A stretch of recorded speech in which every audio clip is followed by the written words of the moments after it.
신년 1월 1일에 성구 영신 예배를 드리고요. 새벽에 눈이 떠져서 교회에 와서 기도하고 말씀을 준비했습니다. 그때 밖에서 어떤 인기척이 들렸습니다. 누가 새벽 예배 드리러 오셨나 보니까요, 큰아들이 정수기에서 물을 먹고 있었습니다. 성구 영신 예배를 드리고 피곤할 텐데 책가방을 메고 교회에 와서 큰아들이 신년에 열심히 공부하기로 마음 먹었나? 이런 생각이 살짝 들었습니다. 이 시간에 독서실 가나 했는데 친구와 함께 어등산 해돋이를 보려고 약속을 했다고 합니다. 새해 첫날이고 해서 아들에게 했던 말이 있습니다. 아들, 아빠 5초만 안아줄래? 그러니까 아들이 안아주는 겁니다. 보통 안아달라고 하면 피하는데 신년이고 새로운 환경 때문이었는지 나를 안아주더라고요. 그때 왠지 마음이 울컥해지고 아들에게 했던 말이 있습니다. 준수야, 미안하다. 내가 내 자존감을 많이 무너뜨린 것 같아. 미안해. 힘내. 그러니까 내 아빠, 그리고 어등산에 등반을 하러 갔는데요. 제가 자녀를 키우면서 성장하는 과정에 좀 소통이 힘들어지면 거친 말을 했던 기억이 납니다. 그리고 그런 말들이 자존감을 떨어뜨린다는 것을 알았습니다. 자녀를 위해서 하나님께 기도할 때 그 큰아들, 딸, 막내에게 주는 주님의 마음이 있는데요. 하나님이 저에게 주시는 마음은 내가 큰아들의 자존감을 떨어뜨리고 있다. 자존감을 떨어뜨리지 말라. 이 마음을 하나님이 주셨습니다. 그래서 신년 새벽에 안으면서 자존감을 떨어뜨려서 미안하다는 말을 했는데요. 제가 살면서 자존감이 중요하다는 걸 알았습니다. 개척 초기에 귀농하신 한 집사님이 우리 교회에 등록을 하시고 예배를 드렸는데요. 예배에 빠지셔서 아침에 금식을 하고 기도하는 마음으로 신방을 간 적이 있습니다. 집사님은 하우스에서 고추 농사를 지으시는데요. 그때 고추 밑에 순을 따고 계셨습니다. 나도 그 일을 도와드렸고요. 어느덧 시간이 제법 지나고 오후 2시가 되었습니다. 집사님은 아침밥을 늦게 먹었다면서 일만 하시는 겁니다. 점심때가 지났는데 밥을 먹자는 말을 안 하니까 제 안에 서운함이 찾아왔습니다. 내 안에 떠오르는 생각이 있었는데요. 점심시간이 한참 지났는데 밥 먹자는 소리를 안 하네. 내가 작은 교회 목사라고 무시하나? 이런 생각이 저에게 찾아오는 겁니다. 지금 생각하면 그때 이렇게 말할 수도 있었습니다. 집사님, 밥 먹고 합시다. 내가 살게요. 이러면 되는데 그때 저는 왜 상처를 받았을까? 배고픈 것은 사실이지만 보통 배가 고프다고 상처를 받는 건 아닙니다. 상처를 받은 이유가 있습니다. 작은 교회 목사라고 무시하나? 이 생각이 드니까 마음에 상처가 되더라고요. 일하고 밥을 안 먹으면 배가 고픕니다. 이게 팩트입니다. 그런데 상처는 그때 내 안에 낮아진 자존감 때문이라는 것을 알았습니다. 환경이 어려우면 가장 먼저 무너지는 것이 자존감의 문제일 수 있습니다. 이무석 박사는 나를 사랑하게 하는 자존감에서 자존감과 열등감은 조건의 문제가 아니라 관점의 문제라고 말합니다. 성장을 하려고 하면 사람은 열등감을 극복하고 자존감을 높여야 하는데 사람이 힘들어지면 자존감은 낮아지고 열등감은 커져갑니다. 성경을 여러 관점으로 보고 해석할 수 있습니다. 지난 한 주는 자존감의 관점에서 성경을 보니까 성경의 내용이 새롭게 해석되는 것을 보았습니다. 사람은 사랑을 받을 때 자존감이 살아나고요. 무시당하고 업신여김을 받으면 눈치가 살아납니다. 자존감으로 살 것인가, 눈치로 살 것인가? 우리는 하나님께 사랑받는 존재입니다. 하나님이 사람을 만드실 때 자존감을 배려해 주셨습니다. 여호와 하나님이 땅의 흙으로 사람을 지으시고 생기를 그 코에 불어넣으시니 사람이 생명이 되니라. 하나님은 흙으로 사람을 지으셨습니다. 이 사건을 바울은 흙으로 빚은 그 사람의 형상을 우리가 입은 것과 같이 흙으로 빚어서 하나님의 손이 어루만지셨다는 겁니다. 시작은 하나님의 손길에서 시작되었고 하나님의 손길이 흙을 어루만질 때 우리의 육체가 탄생합니다. 하나님의 러브 터치가 있었다는 겁니다. 하나님은 코에 생기를 불어 넣으셨습니다. 우리의 몸은 하나님이 터치하셨고 우리의 영혼에 하나님의 숨결을 불어 넣으십니다. 우리의 몸과 영혼에는 하나님의 러브 터치가 있고 하나님의 숨결이 있습니다. 특별한 존재가 됩니다. 하나님은 사람을 만드실 때 자기 형상 곧 하나님의 형상대로 사람을 창조하시되 남자와 여자를 창조하시고 이렇게 기록합니다. 하나님은 존귀하신 분입니다. 존귀하신 그분의 형상으로 만들었다는 겁니다. 하찮은 존재가 아니라 특별하고 존귀하게 우리를 창조하셨습니다.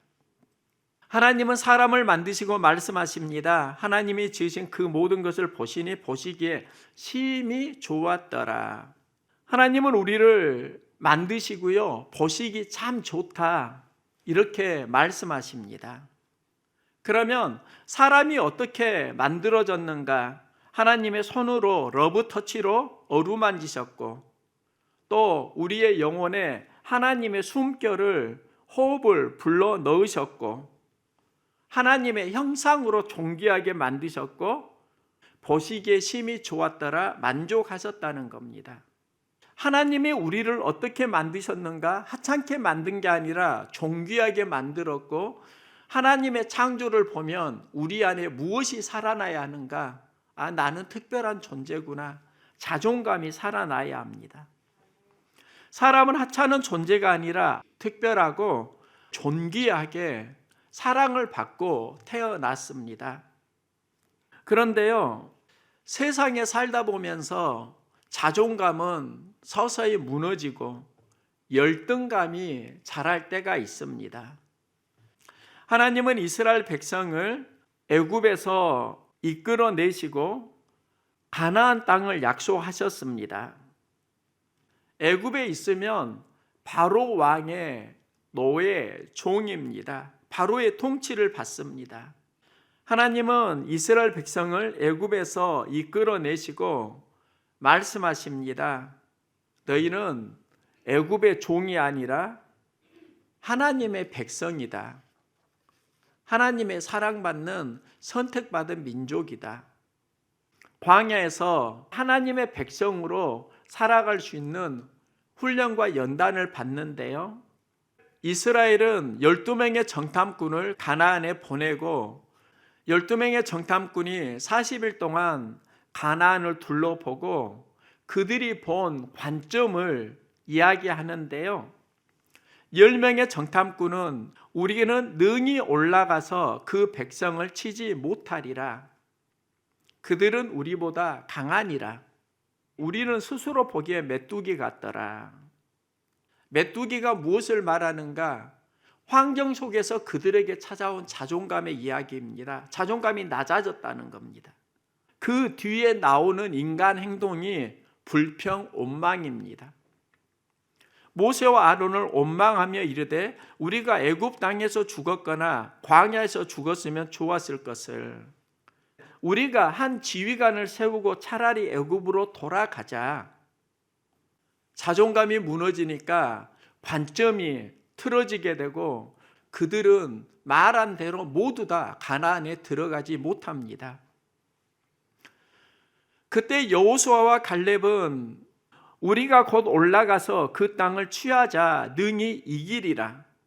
여호수아와 갈렙은 가나안을 정복할 수 있다고 말합니다. 이 관점이 어디에서 나오는가? 여호와께서 우리를 기뻐하시면 우리를 그 땅으로 인도하여 들이시고 그 땅을 우리에게 주시리라. 그 상황 속에서 하나님을 바라봅니다. 그들의 보호자는 떠났고 여호와는 우리와 함께 하시느니라 두려워하지 말라. 여호수아와 갈렙의 관점을 보면은요, 그들은 보호자가 없지만 우리는 하나님이 보호해 주신다, 함께 하신다. 12명의 정탐꾼은 모두 같은 것을 보았습니다. 10명의 정탐꾼은 환경을 하나님보다 크게 보았습니다. 여호수아와 갈렙은 환경보다 크신 하나님을 보았습니다. 하나님보다 환경을 크게 본 10명의 정탐꾼은 자존감이 낮아지니까 스스로 보기에 메뚜기 같았더라. 여호수아와 갈렙은 환경을 하나님과 연결하면서 그들을 두려워하지 말라. 여호수아와 갈렙은 그 자존감대로 가나안을 정복합니다. 사사시대 이스라엘은 미디안에게 7년 동안 괴롭힘을 당했습니다. 괴로우니까 하나님께 부르짖고 하나님이 그 기도를 들으시고 사람을 보내시는데 이때 하나님이 사용하시는 사람이 기드온입니다. 하나님이 기드온에게 큰 용사여 여호와께서 너와 함께 계시도다.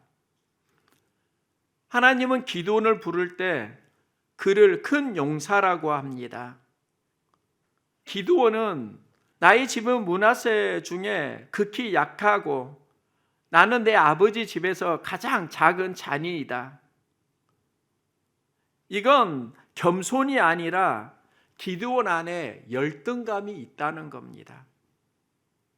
나는 하나님의 부름에 어울리지 않는 사람입니다. 왜 나를 하나님이 부르셔서 사용하시려고 하시나요? 나 아니에요. 사람 잘못 봤어요. 하나님의 사자는 기드온에게 다시 선포합니다. 내가 반드시 너와 함께 하리니 내가 미디안 사람 치기를 한 사람 치듯 하리라.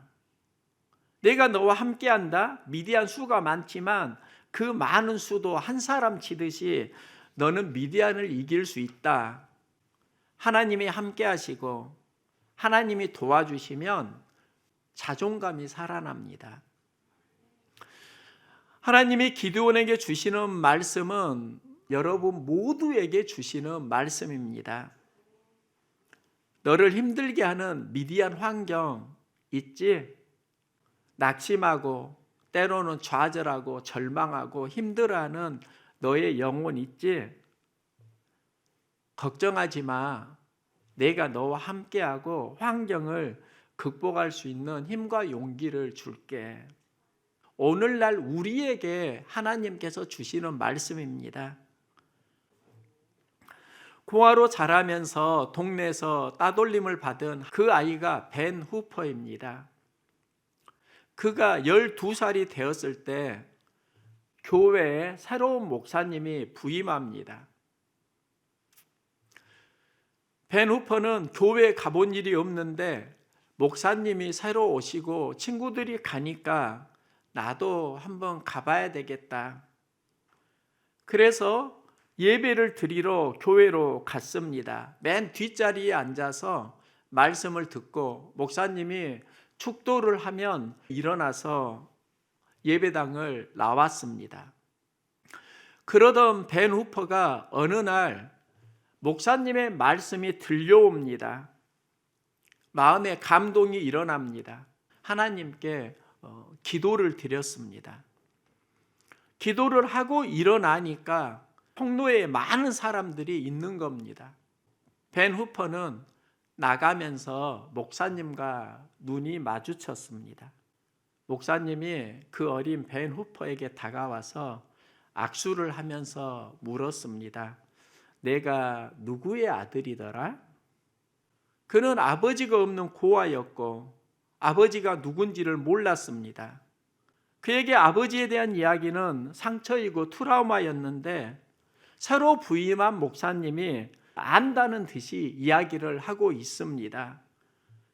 그 아이를 아는 사람들이 목사님이 새로 부임하시고 지금 실수하시네. 그때 목사님은 웃으면서 또 이렇게 말합니다. 나는 내가 누구의 아들인지 알겠다. 내가 아버지를 닮았기 때문에 쉽게 알 수 있어. 점점 상황은 복잡해집니다. 벤 후퍼를 아는 사람들은 목사님이 지금 큰 실수를 하고 계시니까 안절부절해야 합니다. 지금 저러시면 안 되는데. 그런데 목사님은 벤 후퍼에게 이렇게 말합니다. 너는 하나님의 아들이야. 내 모습을 보면 알 수 있거든. 벤 후퍼는 나는 고아라고 생각했는데 목사님이 너는 하나님의 아들이야. 이 말에 마음이 뜨거워집니다. 여기서 그는 하나님을 아버지로 만나고 그동안 열등감으로 살았는데 그 열등감은 사라지고 마음속에 자존감이 회복됩니다. 그가 감동의 눈물을 흘리면서 목사님께 인사하고 가는데요. 목사님이 그 벤 후퍼에게 뒤에서 또 외칩니다. 이제부터 하나님의 아들답게 살아야 한다. 그 벤 후퍼가 후에 미국의 테네시주 주지사가 됩니다. 그가 훗날 자서전에서 자신의 삶을 이렇게 고백합니다. 그날 목사님을 만나고 내가 하나님의 아들이라는 말을 듣던 그 순간 테네시주의 주지사가 태어난 날이었다. 자신의 삶의 변화가 어디에서 시작되었는가? 고아라는 생각으로 살았는데 하나님이 내 아들이야. 목사님이 선포해주고 여기에서 나는 하나님의 자녀구나, 아들이구나. 열등감을 자존감으로 전환시키니까 삶에 힘과 용기를 얻었다는 겁니다. 초대교회 그리스도인은 많은 핍박을 받았습니다. 집을, 직장을 잃고 생명의 위협을 받고 때로는 목숨을 빼앗기기도 했습니다. 그리스도를 주로 고백하고 믿는다는 것은 생명을 걸어야 했습니다. 많은 이들이 배교를 하기도 하고 또 어떤 이는 훈련과 연단으로 성장하기도 했습니다. 이 상황에서 베드로가 그리스도인에게 전한 메시지가 있습니다. 너희는 택하신 족속이요 왕 같은 제사장들이요 거룩한 나라요 그의 소유가 된 백성이니 이는 너희를 어두운 데서 불러내어 그의 기이한 빛에 들어가게 하신 이의 아름다운 덕을 선포하게 하려 하심이라.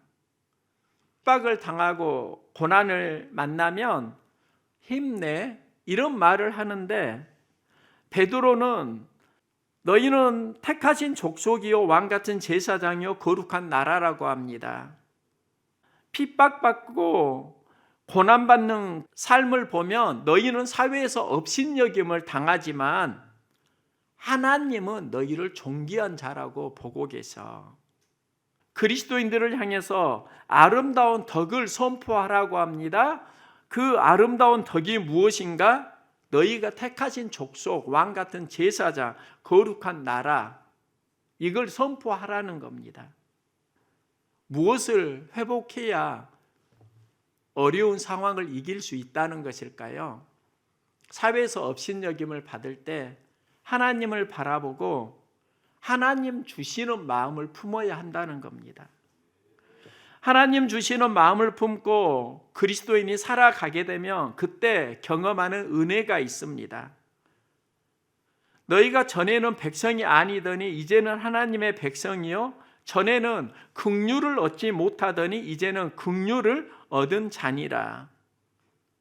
예전에는 업신여김을 당했는데 우리가 하나님의 백성으로 믿음으로 살아가니까 하나님께 긍휼히 여김을 받는다는 겁니다. 업신여김을 받으면 자존감이 무너지는데요, 긍휼히 여김을 받으면 자존감이 살아납니다. 핍박을 이기는 힘이 어디에서 나오는가? 자존감 회복에서 나온다고 베드로는 선포를 하고 있습니다. 그리고 자존감이 회복되고 믿음으로 살려고 하면 하나님은 긍휼히 여겨 주십니다. 우리가 어려울 때 업신여김이 아니라 하나님의 긍휼히 여김을 받기를 원합니다. 하나님의 긍휼히 여기심은 하나님과 연결되는 삶을 살아갈 때 시작됩니다. 열등감이 높아지면 모든 상황이 나를 무시하는 것 같고 하나님도 나를 무시하는 것 같다고 생각하는데요, 자존감이 살아나면 어려운 상황 속에서 하나님께 기도하게 되고 하나님의 도우심을 받습니다. 나의 상황을 업신여기지 않고 은혜와 긍휼로 도와주신다는 겁니다. 제가 사역을 하면서 여기까지 어떻게 올 수 있었는가, 그 과정에 하나님의 긍휼히 여기심이 참 많이 있더라고요. 하나님이 긍휼히 여기셔서 도와주는 손길이 참 많이 있었습니다. 그런데 그 결과 이전에 무엇이 있었는가? 무릎 기도가 있었지요. 때로는 눈물도 있었습니다. 하나님께 연결하면 하나님이 도와주십니다. 한 의사가 아프리카에 의료 봉사를 할 때 그 마을에 장래가 촉망되는 청년이 있었습니다. 그 청년은 추장의 아들이었는데요, 유학을 했고 또 잘생겨서 장래가 참 촉망되었습니다. 이 마을에 결혼을 할 때 암소를 주고 결혼 승낙을 받는 풍습이 있었습니다. 훌륭한 신부는 살찐 암소 3마리를 받기도 했습니다. 보통 2마리 받으면 청혼이 승낙되었고 1마리도 많이 승낙이 되는 그런 마을이었는데, 어느 날 추장 아들이 암소 9마리를 가지고 청혼을 하러 갑니다. 마을 사람들은 누가 암소 9마리를 받을까 궁금해서 추장 아들을 계속 따라갔습니다. 훌륭해 보이는 처녀가 있는 집 앞에 지나니까 이 집에 가나? 그런데 추장 아들은 그 집을 또 건너갑니다. 저기에 또 훌륭한 처녀가 있지. 그런데 그 집도 지나갑니다. 추장 아들이 멈춘 곳은 볼품이 없어 보이는 허름한 집이었습니다. 그 처녀는 매력이 전혀 없는데 그 앞에 추장 아들이 멈추고 청혼을 하려고 하니까 사람들이 수군거립니다. 왜 저러지? 추장 아들 너무 아깝네. 의료 봉사를 갔던 의사가 거기까지 목격을 하고요, 본국에 귀국을 했습니다. 수년이 지나서 다시 그 마을의 추장을 만났습니다. 그때는 결혼한 그 추장 아들이 그 마을의 추장이 되어 있었습니다.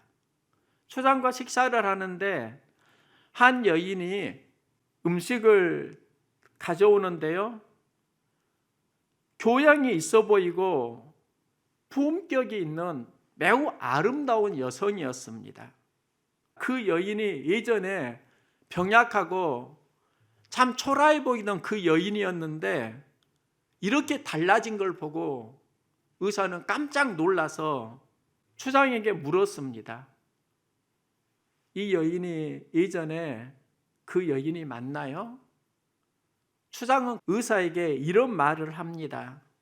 마을에서 청혼을 할 때 암소 몇 마리를 받느냐는 그 여인에게 중요합니다. 청혼의 순간에 몇 마리의 암소를 받느냐가 그녀의 가치를 결정하기도 합니다. 나는 암소 9마리로 아내의 가치를 존중해 주고 싶었습니다. 아내는 암소 9마리를 받고 그날부터 자신의 존재가 암소 9마리의 가치가 있음을 증명하기 위해 노력해 왔습니다.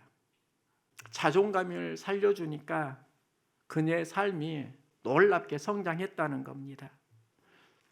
예수님은 우리의 죄를 사하시기 위해 십자가에서 죽으셨습니다. 그 예수님을 믿으면 우리는 구원을 받습니다. 우리가 믿을 때 경험하는 것은 나의 가치가 예수님의 십자가 생명값이라는 겁니다. 하나님의 아들이신 그리스도께서 나를 살리기 위해 십자가에서 죽으셨습니다. 이걸 믿으면 우리의 가치는 하나님과 연결됩니다.